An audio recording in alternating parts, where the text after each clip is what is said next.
So I had no interest or appreciation for music until I was, I don't know, 16, and my friend Michael told me to listen to Telephone by No Name. I only did so because I was bored, but that was the project which made me have any respect for auditory art. I listened to it on YouTube, and maybe because they're both Chicago rappers or their music is just that similar sonically, the next video that was recommended to me after that auto-played was Chance the Rapper's Acid Rap. And after that, Coloring Book, which to this day, nearly 10 years later, is still my favorite Chance project. So Chance was the artist that, for me, really defined my cursed formative teenage years. I don't get it. Why is it bunching up, bro? This sewing machine is so bad! But yes, what really captivated me about his music is that it was really witty, upbeat, and, like, actually catchy. Yes! Come on now. There, that's better. That is better. His music was celebratory to me, you know, in high school and going into university, every exam season, every time I would finish an exam, I would listen to Finish Line, and even going up to that exam, I would listen to, you know, No Problem and Angels. What I really connected with emotionally was that it was just such tongue-in-cheek, like, uplifting music. Oh, this is cool. It was just so much more relatively relatable than cringe. But of course, the 2019 apocalypse, the big day drop, and you know, I don't remember where I was when 9/11 happened, because I was 1. Or was I 1? I don't know. But I know exactly where I was when that malfeasant, nefarious, insidious, sardonic album dropped. There it is. And to this day, you know, that just really saddens me because his career didn't die, but it was definitely... His place at the top of the music industry was definitely lost, and so was my enthrallment with, you know, him and his music. Oh, there it is. Oh, wow. The spell was broken! I see that Fantano Zero in my nightmares because Chance went, like, overnight. Well, it felt like it was overnight. From being this, you know, forward-thinking, very innovative artist to being just outdated, unrelatable, and, like, straight up lame to me, to be honest. Now, fast forward, you know, 6 years later, and he finally dropped a new album. So I thought, you know, let's finally reopen Pandora's box and listen to this thing. Oh, there we go. All right, let us start. If you know me, it ain't funny anymore. If you owe me, ain't no running anymore. Okay, so I've listened to the album a couple of times now, enough to get this far. But like all Chance albums, it's a mixed bag. I don't actually think we'll ever get an album that's like 10 songs, all good, all different, all great. Oh my, what? That's just not how he does things. But with Starline, this is 17 tracks, and 2 of them are just straight up bad, I think. Because Burn Your Block and Gun in Your Purse should just not exist.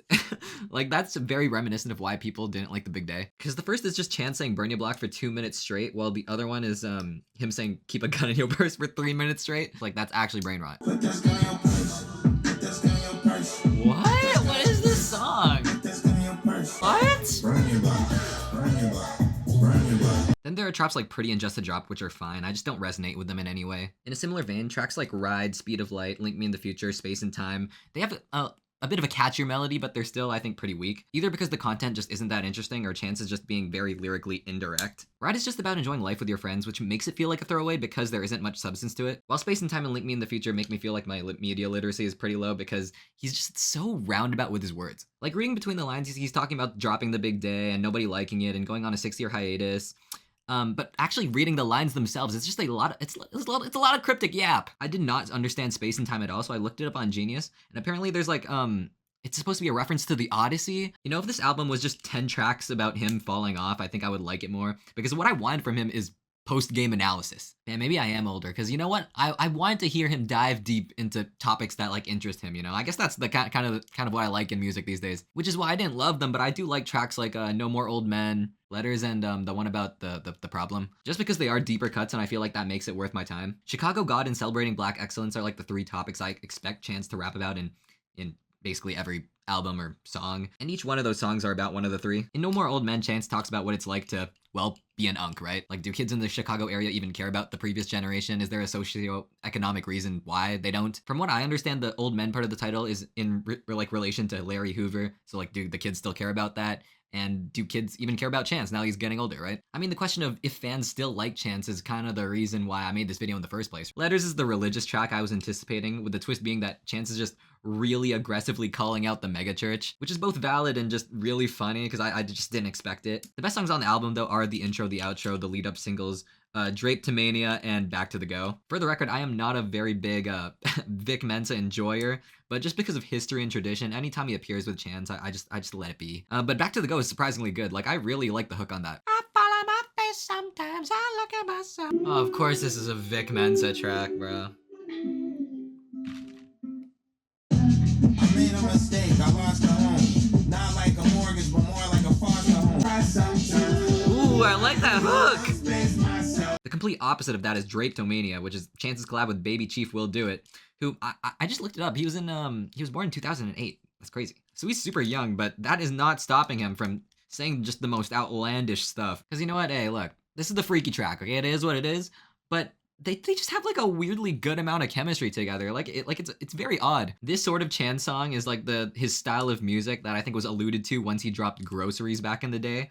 But this is more in line with Groceries than Hot Shower. Like, it's a goofy song where Chance is like being really weird, but like that's cool. Like, and that's also the point. Like, the song serves the purpose of being the bizarre, freaky song on the album, and there is like actual value in that. Drapetomania? I love that. I don't know what that means. That's a cool word.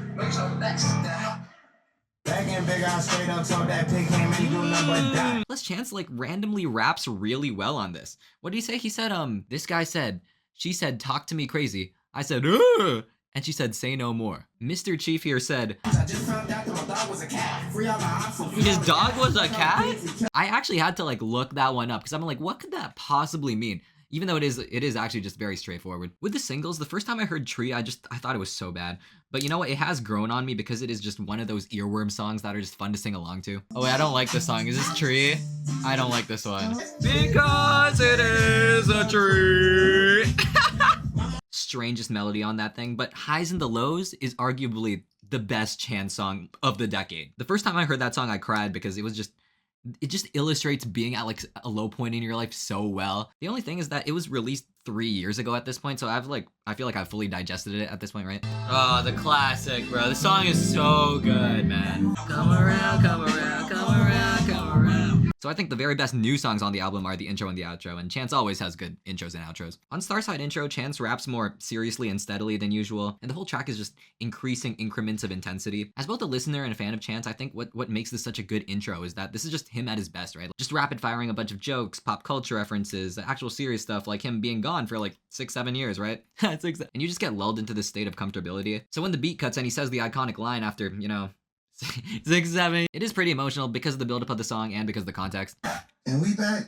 And we back! While the intro is more cool and confident, the outro, Speed of Love, I think is just more vulnerable. I actually like when Chance is pretty preachy and didactic. I just don't like when he becomes like really obscure. I just want him to say things like directly, but that is just my music taste, so. I get that it's artsy not to do that, but still, that's just me. The best line in the song is him addressing the big meme among people who liked his old music, where it's like, oh, he made his old music off drugs, so if he takes drugs again, his music will be good again. And to that he said, You take the assistance, you concerned. They talk about it like it's some sort of super song. Look, facts! That is such a funny rebuttal, but that is the album. So, in my teenage years when I considered myself to be, 2018's biggest Chance glazer, times weren't even that good, but I did feel like they were a lot simpler as all I really worried about was school. I think it is very indicative that I did gravitate towards songs like Angels, No Problem, Finish Line, as those are the songs about having no problems, being thankful for people, and, being at the end of the road and being happy. But here we are 6 years later and, I'm not at the end of the road, right? Like, there's still life to live. The world is different, the fans are different, so the question for me has always been, when Chance does release a project again, like, what does the successful comeback even look like? Like, what metrics would we even use to measure that? And is it even possible? To be honest, what I want from Chance is to be a fan again, right? Like, so what I want from his album then is to see signs of growth. Like show me change, show me evolution, show me that you can adapt. Because Chance's music and his sound was popular and it resonated with me during a time of music in an era that is long gone now. I think The Big Day was received so horribly because it showed like a progression in his music that showed like a trajectory that nobody wanted. Like, it was just unnecessary. It was one-dimensionally happy and just super eccentric in the cringiest, lamest way. And I think that gave people the message that he was just really out of touch with the world and his fans. So look, right, I have this third-party model kit here called the Motor Nuclear Zhao, okay?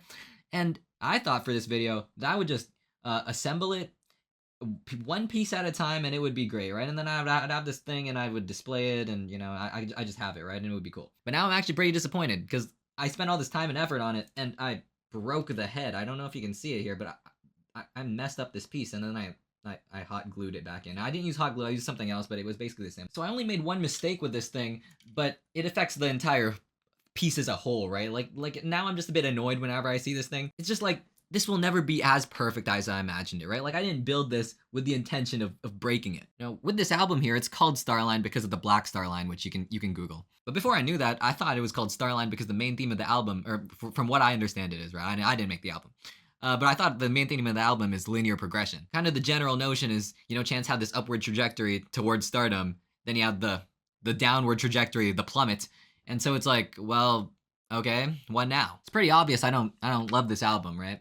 But that's not really the point of this. The album was okay, but you know what I wanted from Chance is to be a fan again, and so I think that really dies once I'm no longer excited for new music, which I think me and a lot of other people were really on that border before this one. It's not to the degree that I would like, but Chance does prove growth and that he can still well, that he's still relevant, first of all, and that he can still do better, and that he's on the trajectory of making better stuff. How did he do that? Well, he talked about his problems in a mature way and made it sound nice, right? Like, that's really all you need to do as an artist, I feel like. A lot easier said than done, but, you know. Actually, even before that, I think a big step is just putting stuff out.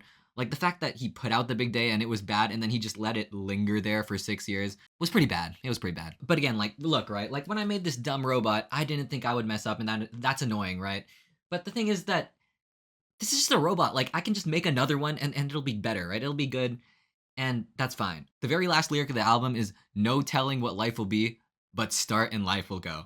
Which I think just encapsulates my feelings on this. With Chance, he definitely didn't start a music career being like, oh, I'm gonna rise to the top and then, you know, fall off. Like, it's just something that happens, but again, him taking the time to think about these things and then talk about them in a mature way in his music is just a good way to go about it. It's just putting that stuff out in the first place took a very long time. But his music career is only dead once he stops putting out music or becomes a horrible person. But after 6 years, he still seems like an upstanding human, right? And fans are still excited about his new stuff.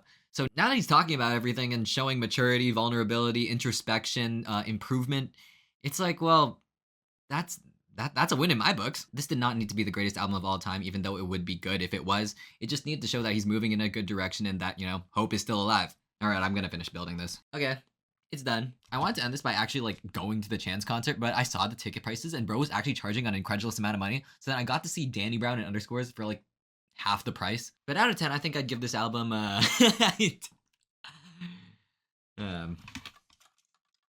that's it. Goodbye.